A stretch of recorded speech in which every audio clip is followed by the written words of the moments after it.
એક જણો 10 માળના building array top floor ઉપર, એમાં 10મા માળે એની રવેશમાં હતો, હાથમાં સરસ મજાનો કોફીનો મગ હતો, ની કોફી પીતા પીતા એની લેર લૂંટતો હતો, મસ્તીમાં હતો.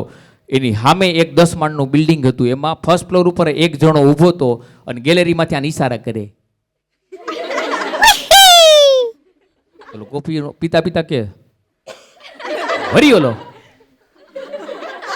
વરિયા, ઓલો વરી. આને એમ થયું કે હામે રે પાડોશી હે, બિચારાને કઈ કામ હશે, કોફીનો મગ હેઠે મૂકી અને 10મા માળેથી હેઠે ઉતરીને ઓલા પાસે ગયો. એટલે બોલ શું કામ છે? ઓલો કે 10 રૂપિયા આપને. 10 રૂપિયા હાટું ક્યાં છે? ઓલો પાછું હોશિયાર હતું કે હાલી કે મારા ભેગો. એના ઘરે પગથિયા ચડાવીને લઈ ગયો. ત્યાં જઈને કે મારી પાસે ક્યાં હે?